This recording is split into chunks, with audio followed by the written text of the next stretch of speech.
Okay, so here is my finished completed mag pulsar. I've got the circuit on at the moment. I've got it on 2 pulses per minute, which is once every 30 seconds. And that's the firing pulse. And you won't be able to see, turn the light off, there's the charged halogen. And I've got a fender washer on there at the moment. And she's done enough kick off. When she goes, there she goes, that's the firing. And if you do the timing, you'll probably get to hear I would be able to time the 30 seconds. There's 3 seconds. One of them is 3 seconds. That's once every 20 odd seconds. That's 2 once every 30 seconds. So the time you can switch between the two. There's no manual override pulse on this. I could do that, add that if you wanted. And there you go. It's quite a hefty old washer that I've got on there. On a bit of solder there. I've got it tethered back underneath there so it doesn't. That one just gets a bit too. This one here is a smaller one. It flies like crazy. So the solder wire is actually dampening down the lift, but you know, just to save it going out of sight.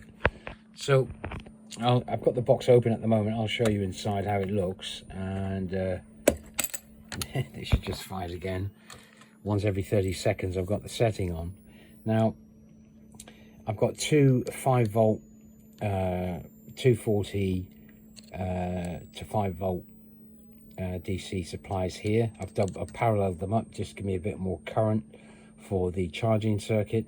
The 5 volts is driving the timing circuit. Here's the firing relay mechanism, and that's the flash unit from the camera. That's the halogen lamp, which is originally from the flash unit.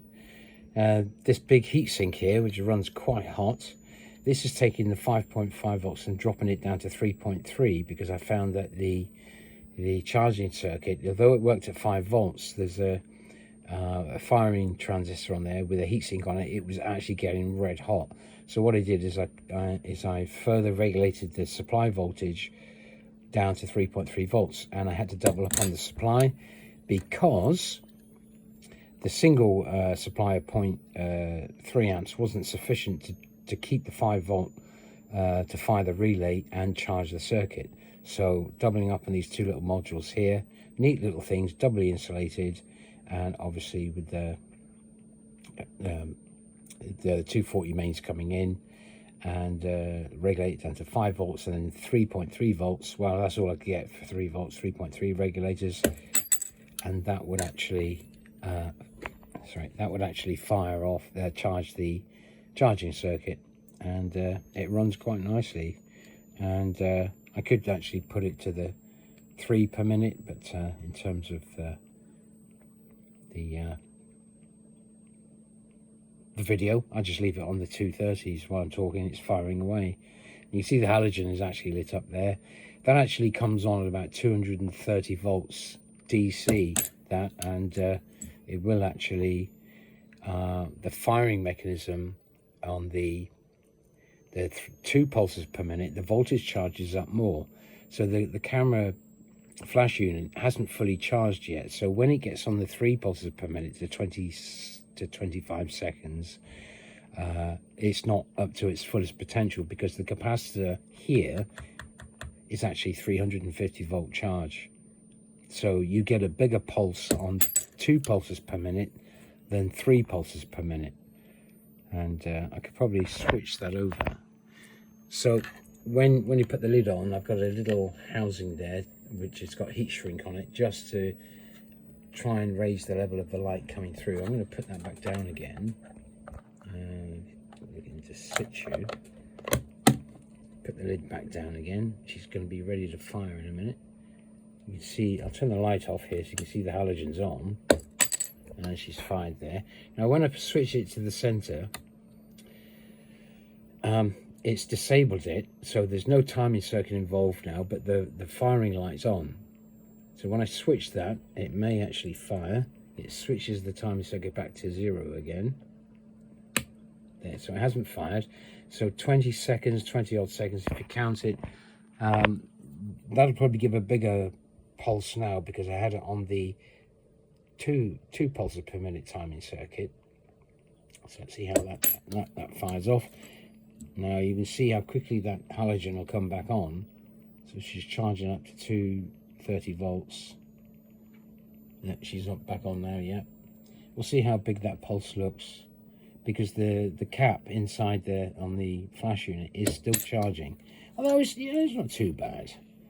But and I've left this running most of the night. Last night. And yeah, let's hope this oh, so that one actually didn't actually fire off. Let's get that back down again.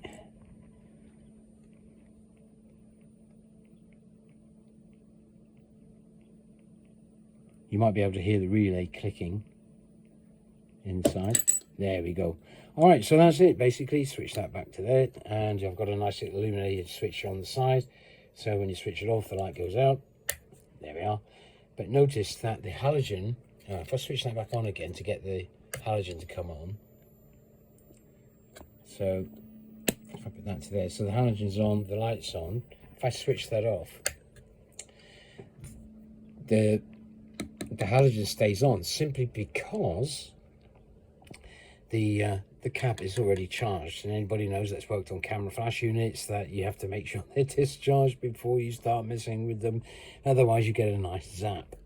And that is about it. I suppose if I had a manual push button on here to mimic the relay contacts, it would discharge that. So I'll see what the customer thinks, and he wants me to add on a manual push button, override push button. All right, so I'll leave it there. This is you know, based on Bob Beck's mag pulsar, but it's of my own rudimentary design, as you can see. Anyway, laters. Bye now.